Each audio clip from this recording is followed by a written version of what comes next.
వస్తామండి, వాళ్ళ అమ్మగారు, నేను, వాళ్ళ నాన్నగారు. అంటే ఎందుకంటే అంత ప్రేమ అంటే నాకు సహజంగా వచ్చే డౌట్ అండి. మీ ఫ్యామిలీ మెంబర్ని అయి ఉంటే నేను మొదట మిమ్మల్ని అడిగే ప్రశ్న ఏంటంటే, అతను ఒక రౌడీ షీటర్, అతని మీద చాలా కేసులు ఉన్నాయి, అతని జీవితం ఏం సక్రమంగా లేదు, పైగా మర్డర్ కేసులో జీవిత ఖైదు పడింది.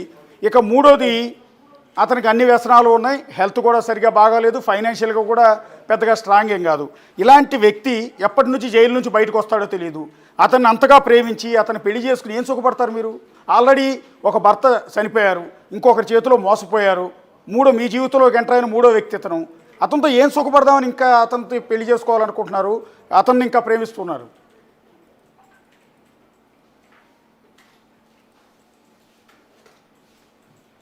అనేసి ఆ మాటల్లోనే మీకు తెలుసుద్దండి, ఆయన ప్రేమ రుచి మరిగినటువంటి ఏ ఒక ఆడపిల్ల కూడా ఆయన వదిలిపెట్టదండి.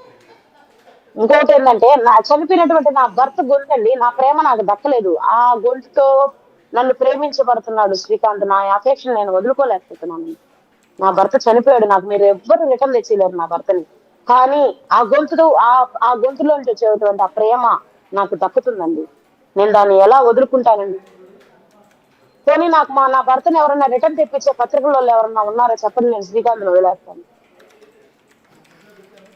నేను ఇక్కడ శ్రీకాంత్ రూపాన్ని, శ్రీకాంత్ రౌడీజాన్ని, శ్రీకాంత్ రాజకీయాన్ని నేను ఇక్కడ ప్రేమించడం లేదండి. ఒక్క గొంతుని ప్రేమిస్తున్నాను, అది నా భర్త గొంతు అండి. నా చెవులతో వినండి మీరందరూ. అంటే నేను పిచ్చిదానిలాగా అందరూ కనిపిస్తానేమో తెలియదు, కానీ ఇది వాస్తవం అండి. లేదండి, పిచ్చిదాని అని ఎందుకు అనుకోవాలి? ఇది సిన్సియర్ లవ్ కదా మీది. నిజానికి రేపో మాపో మీ సిన్సియర్ లవ్ మీద ఒక తెలుగు డైరెక్టర్ ఎవరో ఒకళ్ళు వచ్చి సినిమా కూడా తీస్తానంటారు. ఎందుకంటే అనేక రకాల కోణాలు ఉన్నాయి మీ జీవితంలో. ఒక విధంగా మీ బయోపిక్ తీయచ్చు వాళ్ళు.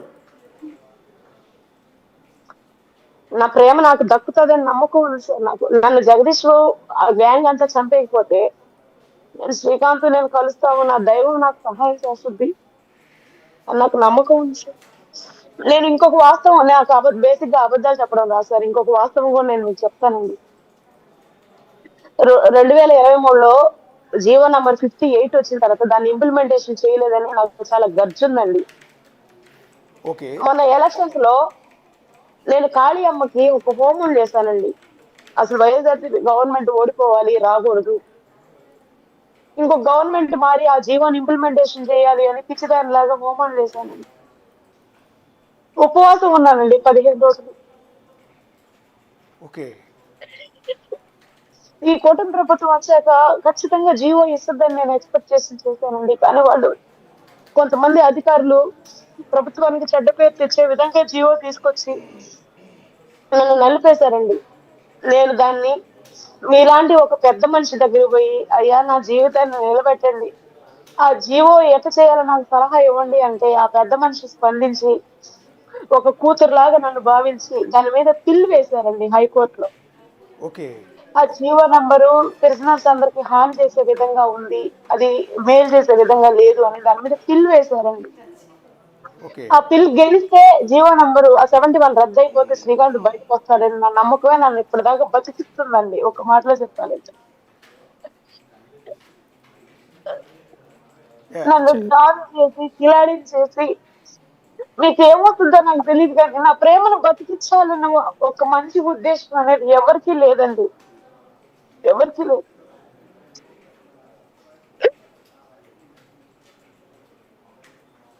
నిజంగా చాలా బాధాకరం మిమ్మల్ని చూస్తుంటే.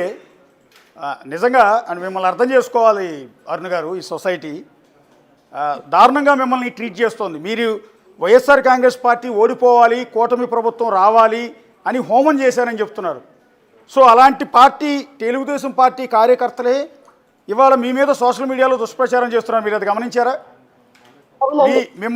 మీ మీద మీమ్స్ చేసేవాళ్ళు, మీ మీద ట్రోల్స్ చేసేవాళ్ళు, మిమ్మల్ని వెటకారంగా వ్యంగ్యంగా మిమ్మల్ని ఒక వ్యాంపు కింద, మిమ్మల్ని ఒక తప్పుడు పనులు చేసి ఆడదాని కింద చిత్రీకరిస్తూ పోస్టులు పెడుతున్న వాళ్ళలో మెజారిటీ తెలుగుదేశం పార్టీ కార్యకర్తలు మీరు గమనించారా? మీరు ఏ పార్టీ కోసం అయితే పనిచేశారో, ఏ పార్టీ కోసం అయితే హోమం చేశారో.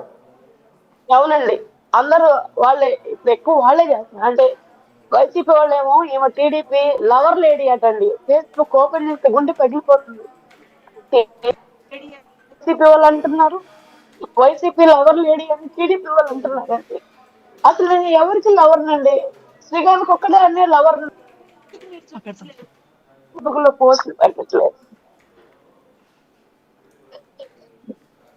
అంటే కొంత వాస్తవాలని కొంత రాంగ్ ఇప్పుడు ఇన్ఫర్మేషన్ ఈ కూడా. అంశాలలో అంటే అండి పత్రికల్లో ఆర్టికల్స్ వచ్చేటప్పటికి, రెండోది మీరు రకరకాల కళ్ళజోళ్ళు పెట్టుకుని రకరకాల డ్రెస్సుల్లో మేకప్తో ఫోటోలు కనిపించేటప్పటికి సహజంగానే మిమ్మల్ని చూసేటప్పటికి ఆ రకమైన భావన వాళ్ళందరికీ వచ్చి ఉండొచ్చు. రాంగ్ ఇన్ఫర్మేషన్ బహుశా ఇవి ఇంతలా చేస్తుందేమో, ఆ పత్రిక వార్త చదివిన తర్వాత ఎవరికైనా కూడా అదే రకం అనిపిస్తుంటే, దానికి తోడు మీ ఫొటోస్ అన్నీ చూసిన తర్వాత కూడా ఈ రకమైన పోస్టులు వీళ్ళందరూ పెడుతూ ఉండొచ్చు. అది తెలుగుదేశం పార్టీ కార్యకర్తలైనా, మీ మీద ట్రోల్ చేస్తున్న వాళ్ళైనా, వైసీపీ కార్యకర్తలైనా, మేమర్స్కైనా ఏమైనా అప్పీల్ చేసుకుంటారు బిగ్ టీవీ ద్వారా అరుణ గారు? నన్ను ఇంకా ట్రోల్స్ చేయడం ఆపేయండి. నేను ఎవరికి ఏం అన్యాయం చేయలేదు. నన్ను ఇంకా ట్రోల్స్ చేయొద్దండి. అట్లా ఫేస్బుక్ లో వాట్సాప్ లో నాకు వైసీపీ వాళ్ళు లవర్ లేడీ నేను కాదండి, టీడీపీ వాళ్ళు లవర్ లేని కాదు. నేను ప్రేయస్ని శ్రీకాంత్ ఒక్కటేనండి. మీ అందరికి వీలైతే నా ప్రేమను బతికించండి, నా ప్రేమను చంపేద్దండి. ఇట్లాంటి ట్రోల్స్ చేసి ఒక ప్రిజనర్ కి చాలా హాని అండి. ఇలాంటి వార్తలు, ఇలాంటి రూమర్స్, ఇలాంటి ఇది ఒక్క మీకు ఒక విషయం తెలుసో లేదండి. అసలు ఇదంతా ఎందుకులే, అతను ఇక్కడి నుంచి తీసుకెళ్లిపోండి అని ఏ అధికారం నాకు ఆగ్రహం ఇచ్చాడండి. జైలు ట్రాన్స్ఫర్ చేసినా కూడా 3 ఏళ్ళు జీవోకి ఎలిజిబుల్ ఉందండి. అదొక పనిష్మెంట్. ములాఖాతు ఇవ్వకుండా ఆపినా కూడా అదొక పనిష్మెంట్ అండి. ఒక ప్రిజనర్ జీవితానికి ఇది చాలా హానండి. ఇలా జగదీష్, జెమిని ఒక ఇద్దరు రౌడీ షీటర్లు, వాళ్ళు 2-3 మర్డర్లు చేసినటువంటి రౌడీ షీటర్లు పెట్టినటువంటి పిటిషన్ మీద ఎంటైర్ పోలీస్ వ్యవస్థ మొత్తం హల్చల్ చేసి అది మొత్తం ఎంక్వైరీలు చేసి తప్పుడు నివేదికలన్నీ వాళ్ళ మీద సబ్మిట్ చేయాలన్న దురుద్దేశంతో వాళ్ళు చేసిన దానికి మీరు సపోర్ట్ చేయొద్దండి. నేను పోలీస్ శాఖనంతా నేను వేడుకుంటున్నాను. నేను అఫీషియల్ గానే ఎలక్షన్ అఫిడవిట్ లో నేను సబ్మిట్ చేశాను. ఆ 2 కేసులు తప్ప నా మీద ఏమి లేవు. ఒకటి నా స్నేహితురాలు, ఒకటి నా పై ఆఫీసులు పెట్టారు. అది కూడా రాజకీయ ఒత్తిడితోనే పెట్టారు వాళ్ళు.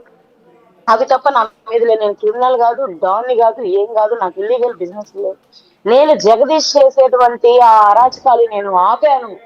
శ్రీకాంత్ పేరు నువ్వు వాడుకొని పొల్యూట్ చేస్తున్నావని శ్రీకాంత్ కు తెలియపరిస్తే శ్రీకాంత్ జగదీష్ ను కూడా అరవడం జరిగింది. రే మా పేర్లు నువ్వు ఇట్లా వాడతావని అరవడం కూడా జరిగింది. వాళ్ళు వద్దు, జీవితంలో మాకు నువ్వు కనిపించొద్దు అని ఇంటర్వ్యూకి పిలిచి నాతో పాటు చెప్పడం జరిగింది.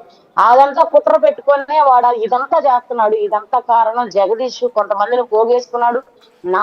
నాకుండే నా ఫ్రెండ్ ను కూడా శత్రువుని, నాకుండే ఒకే ఒక శత్రువు నా ఫ్రెండ్, ఆ అమ్మాయిని కూడా జత చేసుకున్నాడు. అందరు కలుసుకొని మాకు ఉచ్చి బిగిచ్చేశారు. రేపు నన్ను నా ప్రాణాలు పోయేదానికి కూడా వాళ్ళే ఉంటారు. వీలైతే గవర్నమెంట్ కి నా మీద ఏమన్నా జాలి ఉంటే నాకు భద్రత కల్పించండి. లేదు అనుకుంటే నేను చచ్చిపోతే మీకు మేలు అనుకుంటే నన్ను ఇట్లా గాలికి వదిలేసేయండి. మీకు వీలైతే నా ప్రేమను బతికించండి, శ్రీకాంత్ని కాపాడండి. న్యాయస్థానాలన్నీ కూడా ఆ పెద్ద మనిషి వేసినటువంటి పిల్లి ఏదైతే ఉందో దాని మీద సమగ్రమైన విచారణ చేసి ఆ పిల్లిని మీరు మంచి నిర్ణయం తీసుకొని ప్రజల జీవితాల్లో వెలుగులు నింపండి. వాళ్ళతో పాటు నా జీవితం కూడా బాగుపడేదానికి మీరు తోడుగా ఉండండి. అరుణ గారు చివరిగా ఒక మాట నాకు తెలిసి ఇంత పబ్లిక్గా మీరు ఓపెన్ అప్ అయి గత గంట సేపటి నుంచి మీ ఆవేదన, మీ కన్నీళ్ళు, మీ ఆవేదన విన్నవాళ్ళు, మీ కన్నీళ్ళను చూసిన వాళ్ళు ఎవరు కూడా ఇకపైన మీ మీద ఎవరు ట్రోల్ చేస్తారని నేనైతే అనుకోవట్లా. మనిషి అన్నవాళ్ళు, మానవత్వం ఉన్నవాళ్ళు ఎవరు కూడా మీ స్టోరీ మొత్తాన్ని అర్థం చేసుకున్న తర్వాత మీ మీద అంత వ్యంగ్యంగాను ఇంకో రకంగానో మీ మీద ట్రోల్ చేస్తారని నేను అనుకోవట్లా. రెండోది, మీరు ప్రాణహాని ఉందనుకుంటున్నారు. బహుశా మీరు ఇంతమంది జనం చూస్తూ ఉండగా ఈ వీడియో తర్వాత విపరీతంగా సర్క్యులేట్ అవుతుంది సోషల్ మీడియాలో. ఇవన్నీ చూసిన తర్వాత మీకు ఎవరన్నా ప్రాణహాని తలపెడతారని కూడా నేను అనుకోవట్లేదు. ఎందుకంటే మళ్ళీ దాని రెస్పాన్సిబిలిటీ ప్రభుత్వం అవుతుంది, లేదా మీరు నమ్ముకున్న నాయకుడిది అవుతుంది. కాబట్టి వాళ్ళే మీకు ప్రొటెక్షన్ ఇస్తారు, మీకు ప్రాణహాని అయితే ఉండదు. సిన్సియర్గా లాస్ట్గా ఒక్క ప్రశ్న మిమ్మల్ని అడిగేది ఏంటంటే, మీరు ఇప్పుడు జరిగిపోయి నా ప్రాణాలు పోయిన తర్వాత వాళ్ళకి జ్యుడిషియల్ రిమాండ్ 90 రోజులు ఉంటుంది. బెయిల్ వస్తుంది, బయటకు వస్తుంది. సాక్ష్యాలు కూడా వాళ్ళు బెదిరించి మాఫ్ చేసుకుంటారు. గవర్నమెంట్ ఏం చేయగలదు సార్? అవన్నీ పిచ్చి మాటలు లేదు సార్. చేయాలి అనుకుంటే వాళ్ళ మైండ్ సెట్ నాకు తెలుసు సార్. చేయాలనుకుంటే చేస్తారు వాళ్ళు, నాకు తెలుసు వాళ్ళ మైండ్ సెట్. 2-3 మర్డర్లు చేసి వాళ్ళు రాజకీయాలు చేస్తున్నారు సార్ బయట. ఒక్క సింగిల్ మర్డర్ చేసి జీవిత ఖైదు అనుభవిస్తున్నటువంటి శ్రీకాంత్ కి ఇంత రాస్తున్న పేపర్ వాళ్ళు 2-3 మర్డర్లు చేసి వాళ్ళు రాజకీయాలు చేసి బయట అంత ఫ్రీడమ్ గా తిరుగుతున్నారు. ఫాస్ట్ ట్రాక్ కోర్టులో వాళ్ళ మీద విచారణ ఫాస్ట్ గా చేసి వాళ్ళని జైల్లో పెట్టండి సార్ ముందు. మీరు చెప్పేది బేసిక్గా నేను నమ్ముతున్నాను, చూసే జనం కూడా నమ్మాలి కదండి. ఎట్లా అంటే మీరు ఆ వీడియోలో చూస్తే సరే శ్రీకాంత్తో సన్నిహితంగా ఉన్నారు, పక్కన పెడదాం. ఎదురుగా వీడియో తీస్తున్న వ్యక్తులతో కూడా చాలా క్లోజ్గా ఆత్మీయంగా మాట్లాడుతూ ఉన్నారు. అప్పటికే మీకు ఇతను ఎవరైతే కొలిశెట్టి జగదీష్ అనే వ్యక్తి అంటే ఎలియాస్ జగ్గు అనే వ్యక్తి రౌడీ షీటర్ అని 2 మర్డర్లు చేశాడన్న సంగతి తెలిసి కూడా మీరు ఎందుకు అంత క్లోజ్గా ఉన్నారు వాళ్ళతో? ఆ రోజు అవాయిడ్ చేసుంటే బాగుండేది కదా అని. లేదు సార్, లేదు సార్. ఆ అబ్బాయి ఒక వ్యక్తి, ఒక ఒక ఒక ఒక పెద్ద వ్యక్తి ఒక సమాచారం చెప్పమని పంపిస్తేనే వచ్చాడండి. అప్పుడు రావడం జరిగింది. ఆ పెద్ద వ్యక్తి పంపించిన సమాచారం నేను ఎంత మాత్రం దాన్ని అయితే శ్రీకాంత్కి చెప్పొద్దు అని నేను అడ్డుకోగలనండి. ఆ అబ్బాయి నాతో బాగానే ఉన్నాడు. ఎప్పుడైతే శ్రీకాంత్ నేను పెళ్లి అనుకున్నామో, అది లాస్ట్ డిసెంబర్లోనో జనవరిలోనో, ఆ వద్దన్న పెళ్లి చేసుకోబాకు నువ్వు అని అక్కడి నుంచే ఆ అబ్బాయికి నాకు శత్రుత్వం మొదలైంది. అక్కడి నుంచి నేను ఎంక్వైరీ చేశాను, ఈ అబ్బాయి ఎందుకు వద్దంటున్నాడు నన్నని. అప్పుడు అర్థమైందండి నాకు, ఈ అబ్బాయి శ్రీకాంత్ పేరుని పొల్యూట్ చేస్తున్నాడు, ఈ అబ్బాయి శ్రీకాంత్ పేరుని ఇట్లా తప్పుడుగా వాడుతున్నాడని. ఆ విషయం నేను శ్రీకాంత్కి తెలియపరిచి శ్రీకాంత్ ని జగదీష్ ని దూరం చేసేసానండి. ఓకే. ఆ కుట్రనే నా మీద ఆ అబ్బాయికి, ఇంకొక మనస్పర్ధ ఏం లేదు. నేను దూరం పెట్టాలంటే పెట్టేదాన్ని, కానీ ఒకటే